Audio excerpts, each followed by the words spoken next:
My name is Alexandra Plinger, and I was until recently the editor-in-chief of Bloomsbury Publishing and the very proud editor for over 20 years of Abdulrazak Gurnah in the UK. Abdulrazak is the author of 10 beautiful novels, including Paradise, shortlisted for the Booker Prize, By the Sea, Desertion, and his most recent novel, Afterlives. In 2021, he was awarded the Nobel Prize in Literature.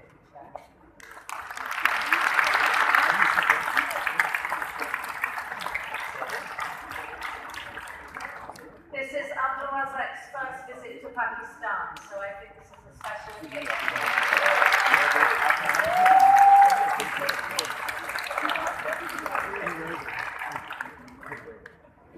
When Abdulrazak was awarded the prize, the Nobel Committee highlighted the themes of refugees and asylum in his work, and indeed his wonderful novel By the Sea, the very first of his that I published, opens with a man who I thought then was rather old, but of course now, from my age, he doesn't feel that way.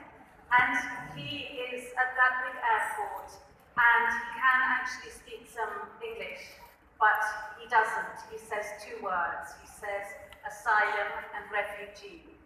And this is an extraordinary novel that explores what it is like for someone to arrive and to make a life in a new land, and also his life that led up to that.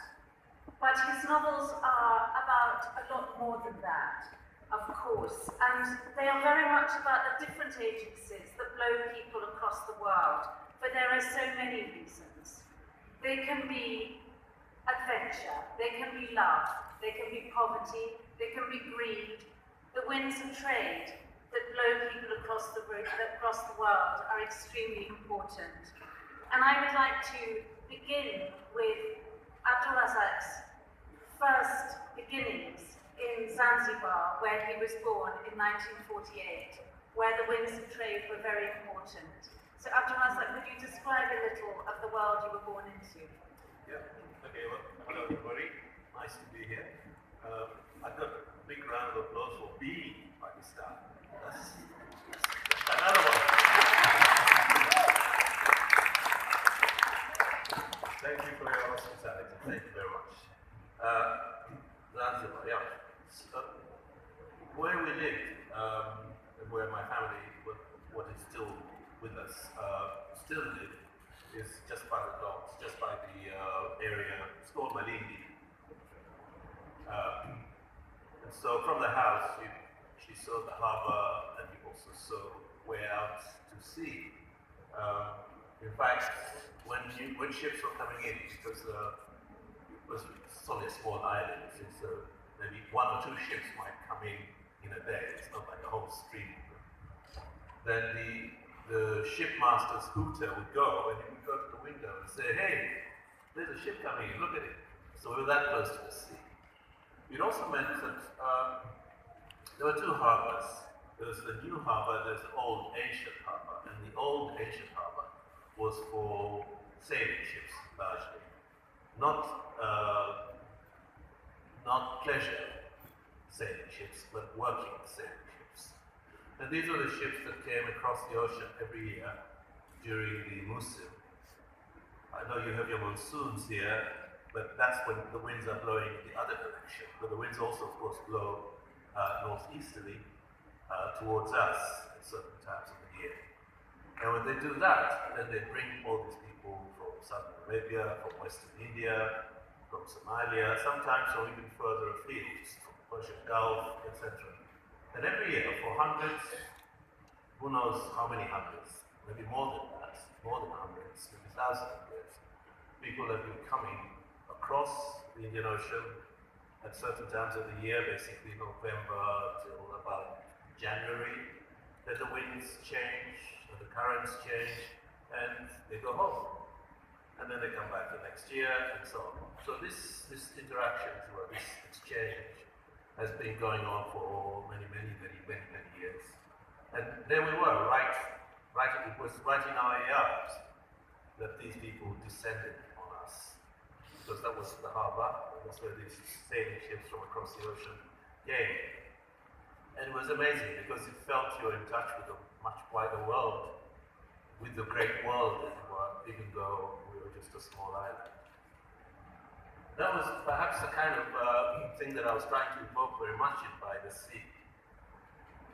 That idea of the connectedness of those cultures on the coast of Africa to the Indian Ocean world, and indeed vice versa. So the communities from all the different parts of the Indian Ocean, from India, from Somalia, Arabia, etc., including Iran as well, amongst whom we grew up with and went to school with, and so on. And I think languages are very interesting because obviously you would have had a lot of languages around you, of people coming in, but in your home you spoke Swahili, but your father spoke Arabic. Yeah, he spoke Swahili as well. He spoke Arabic, sure. And so did a lot of people. It was that generation, particularly men, because they also traveled. So it wasn't just people coming to us as well, but people traveled across the ocean as well. And he used to tell lots of stories about shipwreck in Socotra, this kind of thing. But yeah, he could speak Arabic, he could speak Swahili, and occasionally he pretended he could speak French as well. It's rather like my grandfather, who spoke 4 languages, including Arabic, but all of them rather badly, he thought. And what did you read as a child? Well, the first thing I read, of course, was the Quran, because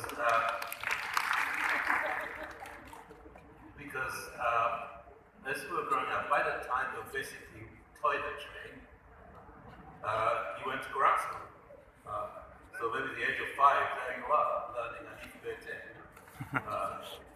So quite probably the first things I would have learned to read would be early short surahs of the Quran. And then at the age of about 7, I think it was, we were then sent to what we call government, which was the schools established by the colonial government.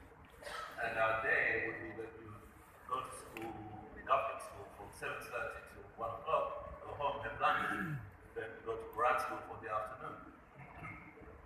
And there was no escape from this regime, unless you could claim that you're bleeding somewhere, then you might be excused, so your stomach's hurting so badly you can't walk or something. Otherwise, that was it, every day, like that. So what did I read? And then in government school, we were strangely enough, we were taught right throughout the primary stage of our education, to be up to the age of about 13 or 14, depending on when we started primary school. Of course, because some people started a little later than others. So for the first 8 years, we were taught all the teaching was in Swahili. All the teachers were like us, local people. Then if you're fortunate enough to actually go to secondary school, which was very competitive, then there, all of a sudden, all the teaching is English. It was quite a difficult sort of transition to make, because our English was very, very limited. Suddenly you're required to understand what these teachers were saying. And the reason for this change is that the secondary school teachers, for some reason, this is colonialism as well. The teachers in secondary school were all Europeans. They're all English or Scottish or sometimes Rhodesians or something like that. I suppose because they thought the material there was much too difficult for us natives, for our teachers to be native teachers as well.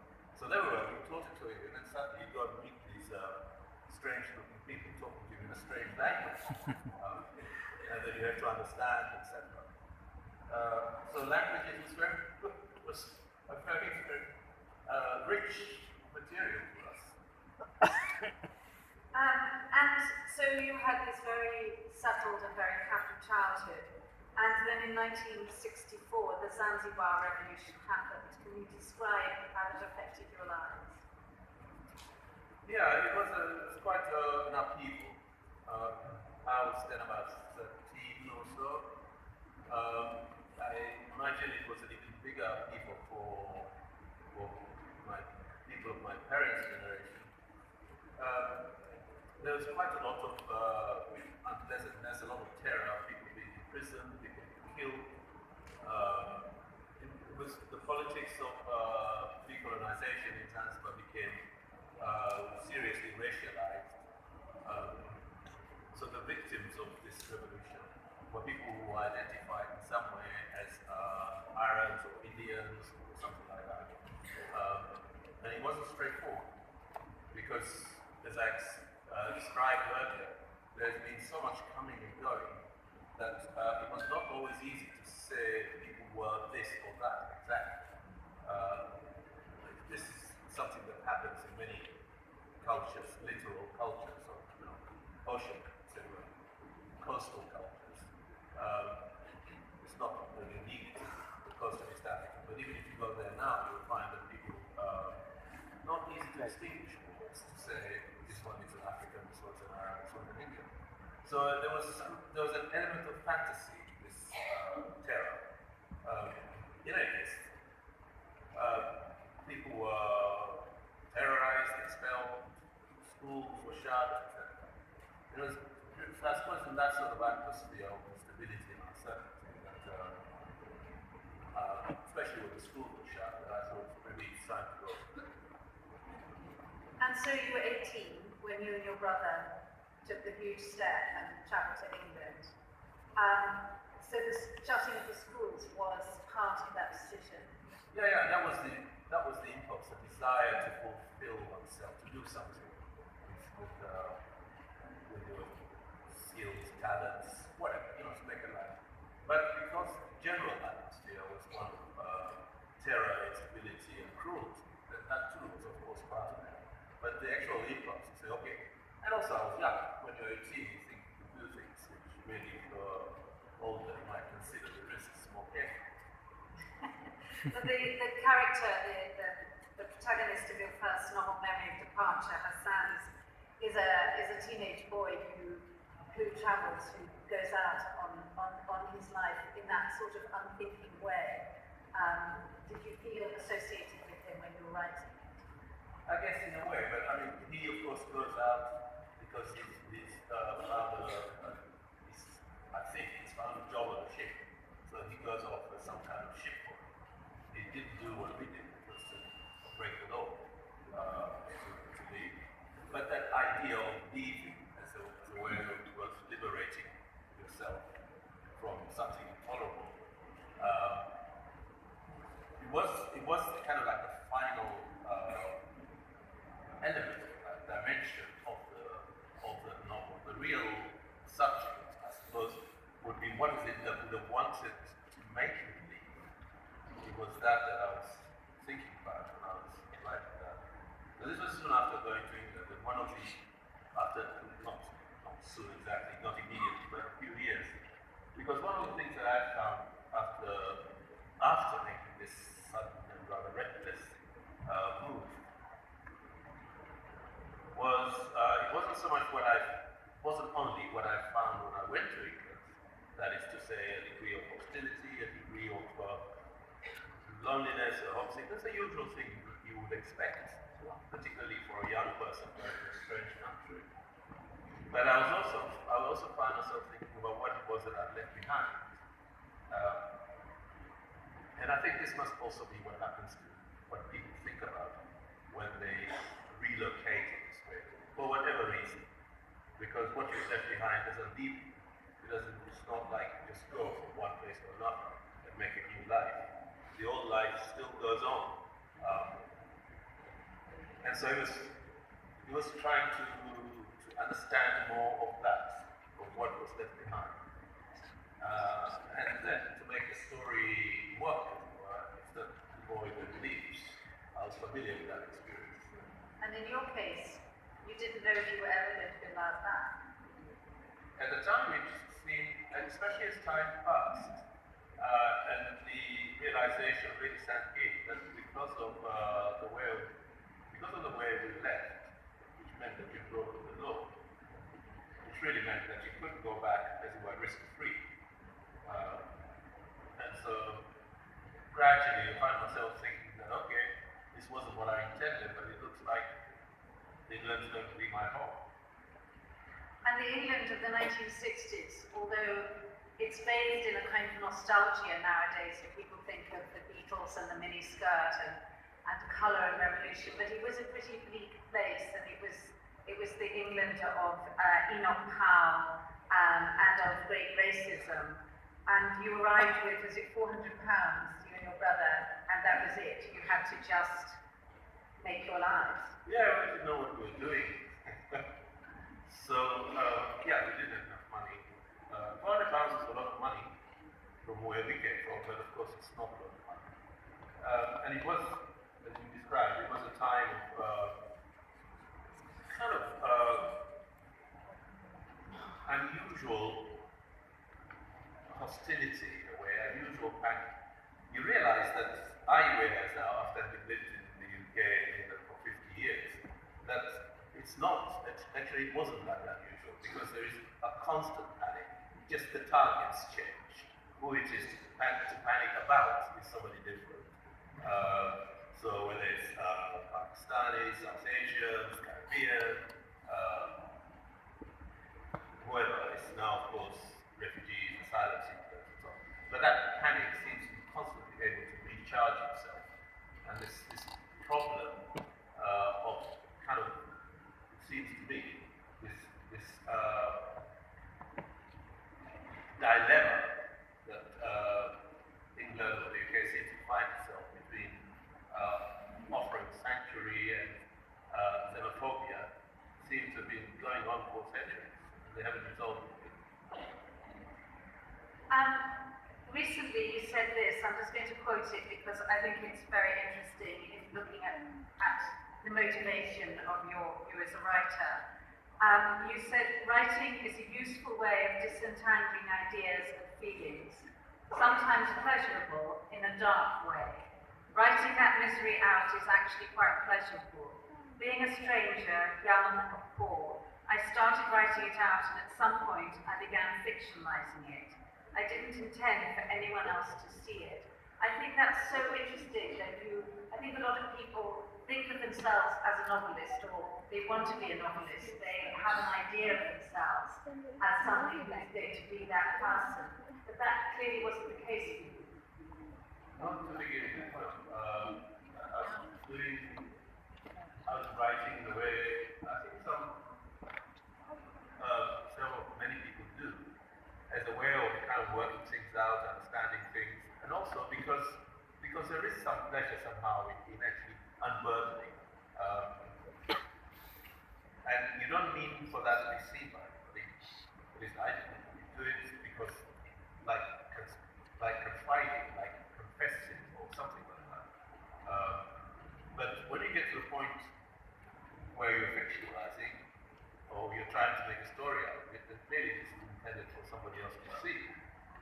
And in my imagination, I thought this person who's going to see it is not going to be as indulgent as I am to myself when I reread those, rumbling reflections that I was writing. This is going to be somebody who's going to be critical, who's going to say, what is this? What's going on? What's this about? So I imagined it. And I guess I suppose for a long time I still did.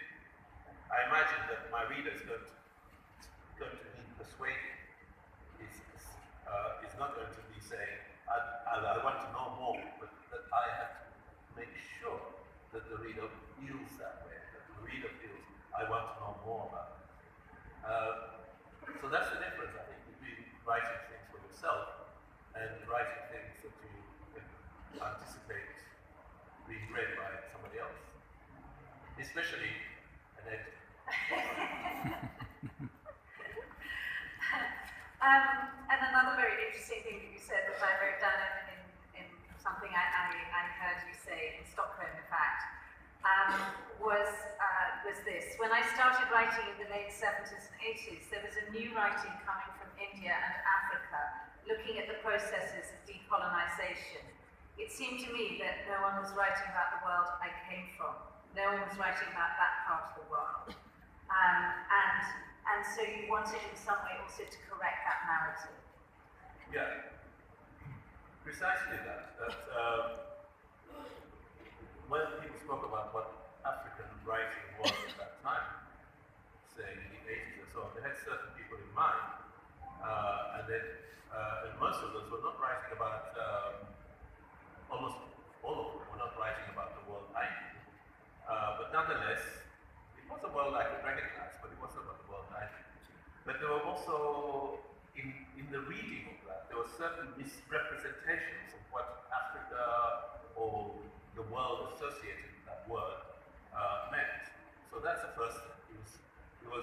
It's not a problem. If you're a writer, you say, aha, there is nothing said about this, because there it is for you. You can do it. So you don't have to say, what am I going to write about? I'm going to write about that, because it's not really about it. So it wasn't an issue, but it was part of the impulse of wanting to write, because this is a society, a culture, a history which I have not seen in literature or in writing. And is that, would you say, particularly the case with your historical fiction, and that is Paradise and Afterlives, and of course also Desertion? Yeah, well, there's another thing as well, because there are different narratives. There are several narratives, and so there is both this African writing representation of African reality as well, but there's also the story of the European encounter with our part of the world, which seemed to me was misrepresented in the European narrative. So there was something there to write about as well. So Paradise and Afterlife, anything social, to some extent, a different perspective on events or historical episodes and periods which have already been written about by others. And I'd like to talk a little bit more about that, but I'd like to go back to your second novel for a moment, which is Pilgrim's Way. And it is probably your maybe one of your angriest novels in some way. I mean, the England that your young man, your young hero is in is so terrible. He's working as a hospital porter, he's studying at night, and the endemic and complete racism that he encounters day to day is absolutely chilling. Was this the England that you found yourself in? Some of it, of course, is made up and imagined. But it's, you know, angry. There's also a lot of cricket. We're hoping to go and watch the cricket on Monday night. Yeah, it was true to a great extent to the experience that I went through without necessarily being precisely. So there's a young woman called Catherine who's a nurse in the hospital. I didn't have that fortune, I'm afraid. But you know, the outline, I did work as an operating theatre orderly. And so the view of the world was a really interesting experience. I would never, from the background I came from, I would never have imagined that I would find myself doing that kind of work, which would have seemed quite menial, really. And that's what migration teaches you. Knocks all this sort of nonsense out of you. If you have to work it, whatever is available, whatever kind of work there is. So there was, you know, cleaning operating tables, washing dirty linen, taking amputated limbs to the incinerator, or whatever it is that you have to do when you work in an operating theatre. So that experience was this kind of evoked, as it were, in that video, in that novel. But as the title suggests, it's more like, I mean, I was living in Canterbury, and still living in Canterbury. But at that time, the time in which the present moment of the novel is Canterbury, the same period that I was in about, I guess, mid-70s, that kind of thing. And so I tried to invoke that sense of being in a small town in England in that period, and to see how it is that somebody, Canterbury associated, of course, with Chaucer, Catholic tales, pilgrims, etc. So that's why Pilgrim's Way, and to see the migrant, the stranger, is also on a kind of pilgrimage of a different kind.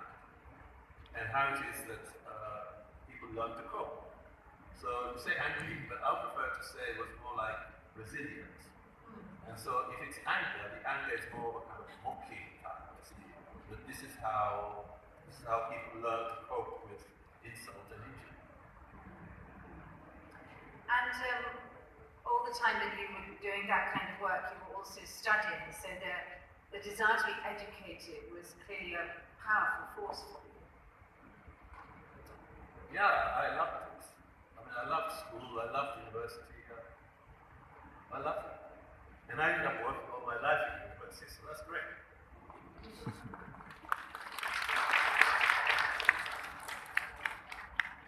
And it's interesting that you've had, in a way, you've led a double life, many double lives really, but the double life of being an academic and being a novelist. And how has that been for you? Yeah, good. It was good, it was good. I think when I was an undergraduate, and I was enjoying that a great deal.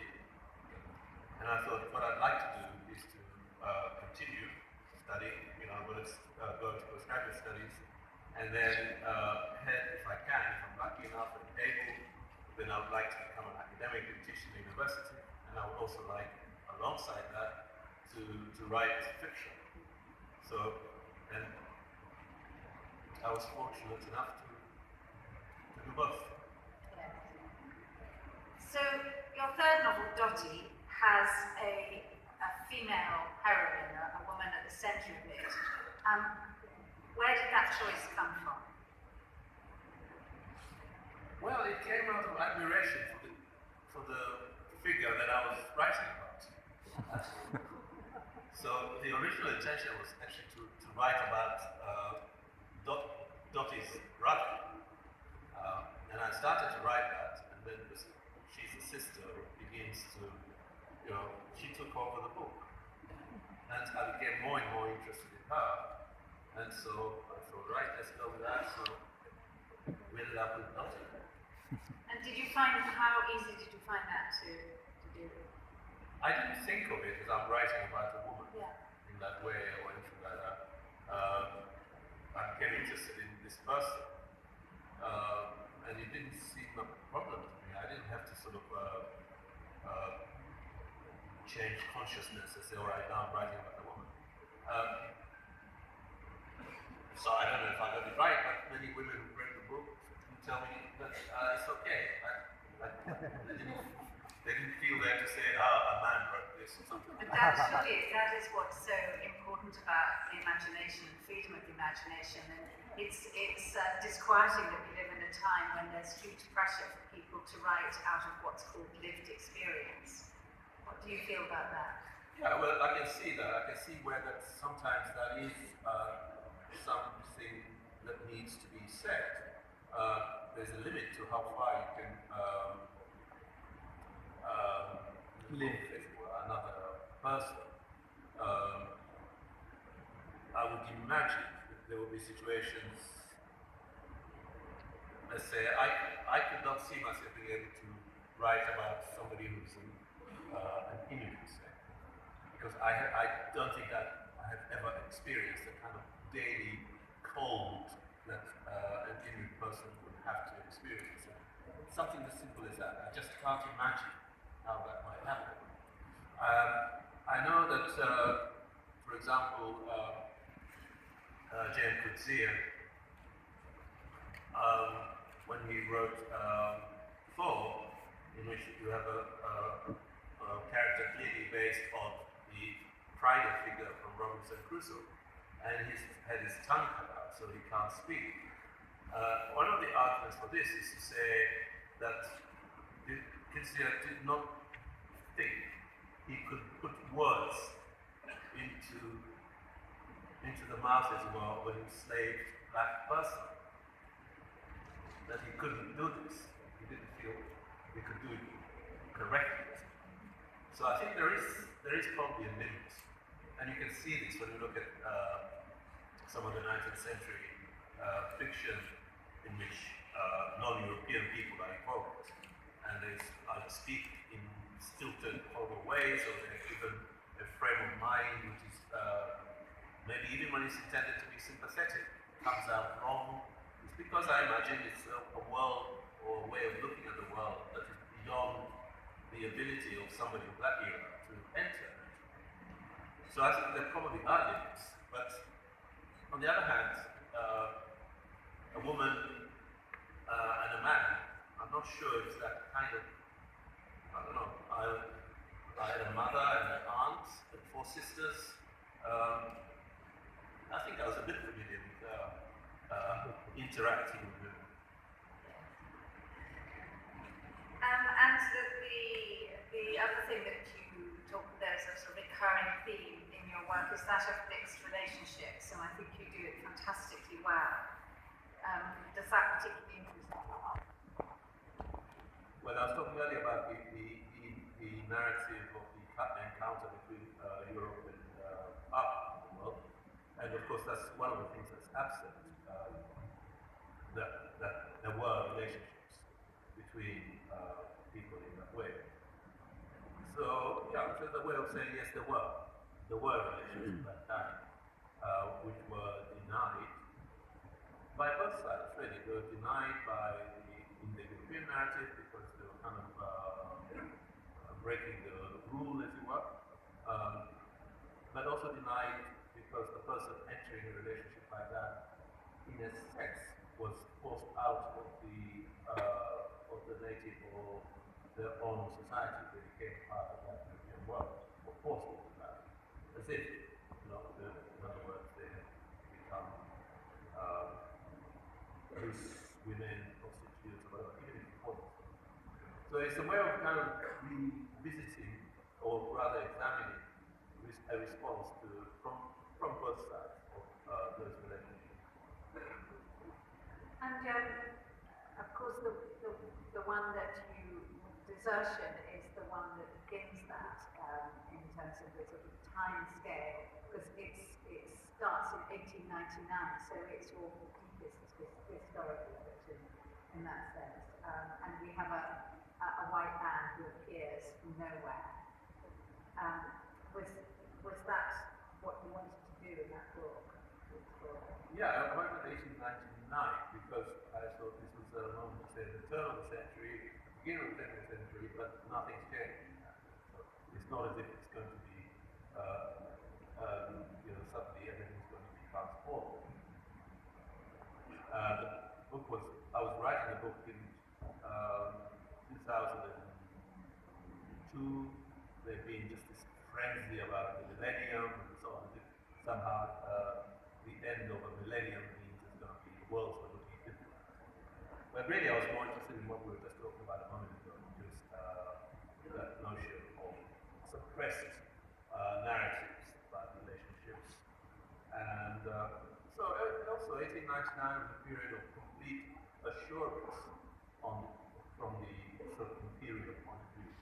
It's quite interesting to think that, although people didn't realize it at the time, that European imperialism had peaked by then, and from then on, it's going to be in decline, even though it didn't seem that way if you look at the map until the 1950s and 60s, because people had suddenly woken up to the notion of colonialism and decolonizing movements were beginning, of course, in India and elsewhere in West Africa and different parts of the colonized world. So it was also a moment when change was beginning to be sensed, but yet the colonial officers and officials were completely unaware of this.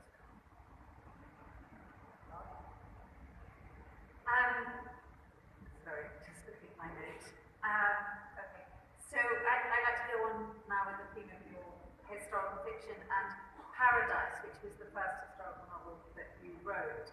Am I right in thinking it is in some way was inspired by the fact that you did actually get to go back to Zanzibar after a long time? Yes, I did. But one of the things that's one of the impulses novels always have more than one, and indeed they're always about more than one thing. But one of the things that I saw when I went back in 1984 for the first time after 17 years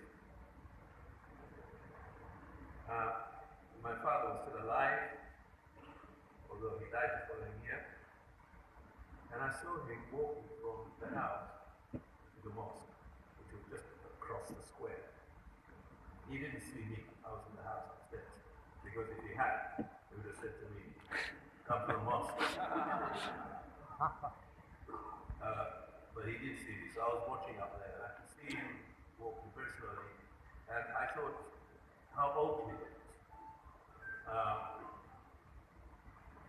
And then I thought he would have been, he was in his 80s, so he would have been a child when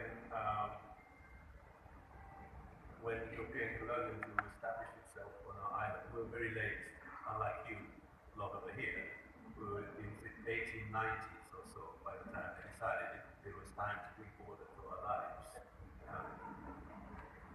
So I thought he would have been a child, maybe about 10 or so. And how would it have felt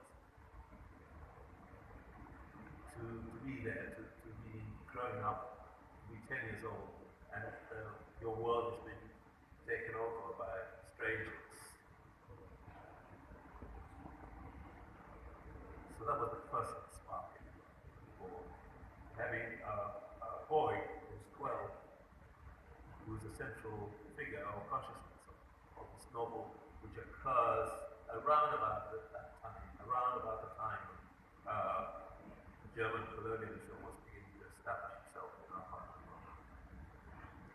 And then in Afterlives, you pick up that history, not those characters, but you take us through the First World War. Did you deliberately want to go back to the world of Paradise?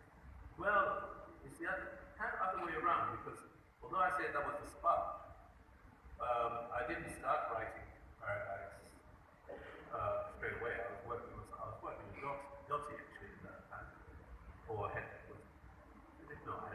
was starting to work with it. By the time I went to think about writing that, I wanted to write about the war, which again was something that I hadn't seen being written about in fiction in a satisfactory way anyway. So I started to make some notes, and I wrote a couple of paragraphs, and those couple of paragraphs actually ended up being the final two paragraphs of what became Paradise, because what then interested me is how it is that this young man is volunteering to join the colonial mercenary army. So the story of Paradise is starting with that boy. Then I remember my father, that figure, the boy figure, so took the story to the point where it ends. But I always wanted to write about the war, the episode of that conflict, 1914, 1918, in the Middle West Africa, because it doesn't seem to be absent from the popular imagination. So 20 years later, I knew a little bit more. I had time. I started writing. So then I revisited that terrain without necessarily wanting to write a sequel, but picking up from that moment of I remember when I read that manuscript, I had absolutely no idea about that piece of colonial history. But what was fascinating was when you won the Nobel Prize, I had a lot of German journalists ring me from places like Der Spiegel saying, we did not know about this piece of our history. Well, it's possible, but I mean, of course, it is not. This is one of the interesting things about what fiction can do, I think. It's not that these historians, scholars of history don't or didn't know about us as history. They do, and they've written about us. More so in recent times than perhaps 2 or 3 decades ago. And what I mean is that what fiction can do is it can bring to the into the kind of popular discourse, the popular imagination, historical moments, which historical materials does not or cannot, because we don't all read historical material. Or if we do so because we ourselves are historians or interested in particular periods of history, but not in a general popular way. So very often fiction, I think, can bridge the gap between that existing historical archive one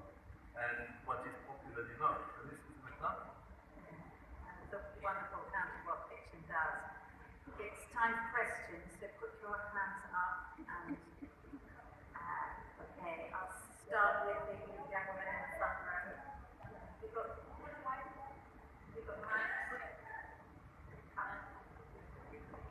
Okay, sorry. Can you hear? First of all, thank you very much for being here in our lab. I want to ask you one question. Do you feel with the law and the legislation against racism, it brought things to be better or it made the other way around? Do you mean laws in the UK? In general, around the world. Oh no, I'm sure they make things better. Because the first instance is a recognition that it's wrong to do whatever. So in the first instance, it's that. What its effect in somewhere like the UK is to offer legal protection. Things like job discrimination, differential pay, in addition to the casual abuse which you might meet in your workplace or those kind of things. But kind of symbolically it's important because it says whatever you think, because we live in a civil society, whatever you think inside, keep it inside. Think whatever you like, but you can't do this, or you can't do that because it's discourteous, or it's unreasonable, or it's unjust. So absolutely, I think laws against racial oppression of any kind, or any oppression, but certainly, which can be subtle and can be hidden. Hello. First of all, I just wanted to thank you for your work, and then I had a question actually about what it's like to write in English, which is also a colonial language. And there's, Nyugi Wantiango, for example, writes about how the mind and the body is disconnected because the mind functions in English, but the body is still in the native tongue. So you are interested in decolonizing literature, and so I just wanted to ask you what it's like to write in English, which is very much an imperial colonial language.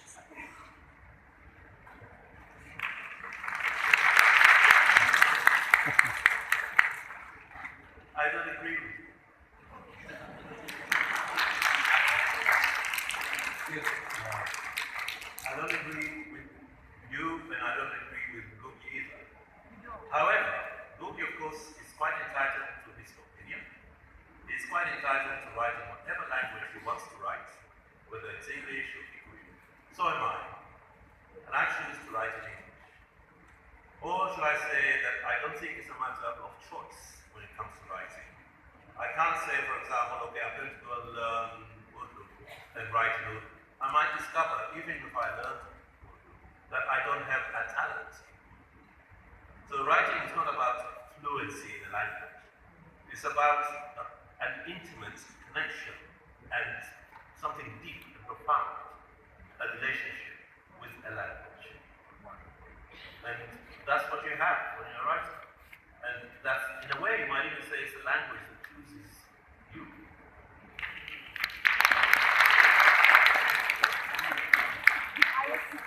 We have a microphone here. Yeah, I just have one question. I'm here.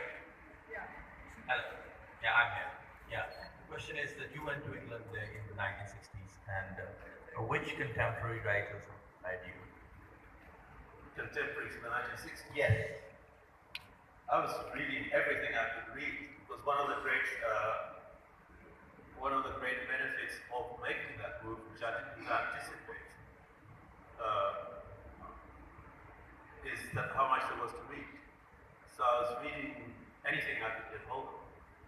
And I must say, at the time, it was a great discovery, which didn't completely last, were the American Jewish writers, Saul Bellow, Norman Mailer, etc. That was a new experience for me. I'd never heard of these writers. When I say it didn't last, because that's how it happens. You read things that have an impact and then you move on. And when you go back to them, they don't have the same impact anymore. Okay? May I? I was just given the mic. No, after you. You go first. And then Okay. Thank you so much. I wanted to ask you about whether there is ever a contestation between using fiction as an act of political defiance and perhaps a more subconscious process of telling a story. Because it appears that both things happen. We consciously approach the language in order to say what we want to say, but there's a lot happening subconsciously as well, and sometimes the story itself takes over or characters take over. Is this a conflict which you have encountered? No, because I think often what engages me about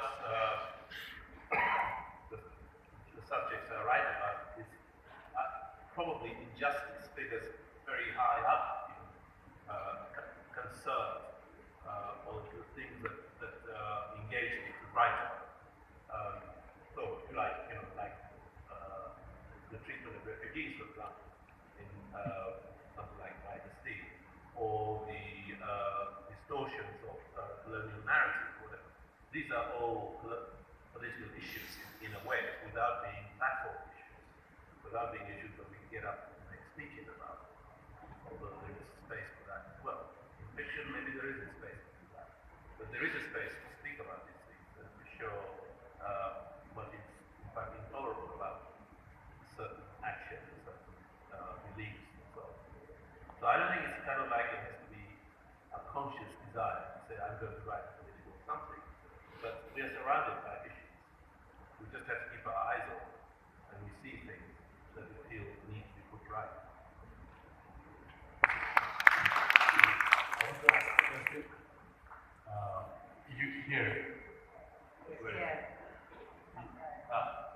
You mentioned that your primary education was in Swahili and then you later on switched to English. Do you think that was good or bad? It was very light-hearted, but no, it wasn't bad. I mean, this argument about language and so on, but I see it as a benefit that you can have both languages, or you can have, in answer to your earlier question, or you can have a kind of consciousness or cultural upbringing or cultural milieu that is deep inside you, but you also write in another language, which means that in a way you're writing in an English which is already kind of dynamic in a sense, because it's influenced and informed by another way of looking at the world. So I see it as a benefit rather than a problem.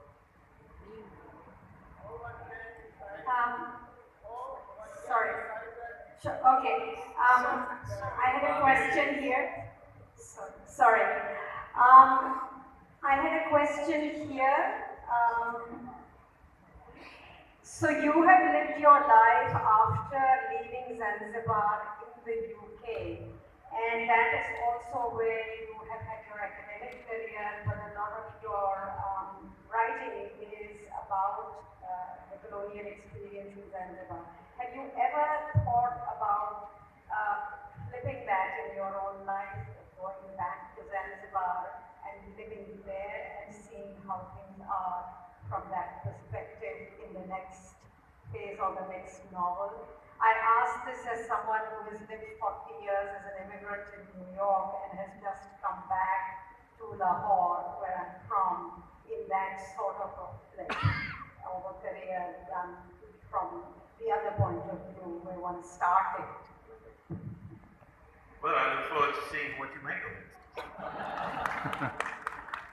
But in answer to your question, no, it hasn't occurred to me that I could go there and see the world differently. I go there regularly, and I don't feel myself estranged enough to say I need to go back there and kind of see if that will change my perspective. I'm sure it will, but there's, you can't do whatever. You do whatever is available to you, and this is what's available. And this is one of the things about migrating or dislocating or whatever, that I think of it as a kind of a life investment. When people do that, even if they're forced into doing that, whether it's voluntary or not, going to another place and making a life there has many, many different ramifications. One of which is that you can't go back till you've actually achieved something in a way, because if you go back too soon, so what did you do? All this trouble you've caused, and then you come back just as poor as you left. What's the point of it? So by the time you've achieved whatever it is that you've ever achieved, your life is transformed. And you have probably a family, the children are going to school, or your grandchildren, or what.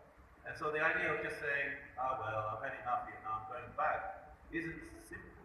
I'm not saying it's impossible, but it isn't simple. And nor would it mean that we'll be able to just sort of say, now I'll go there as if I'm going to find another position from which to view something. It's a life. So I look forward to seeing what you do as a result.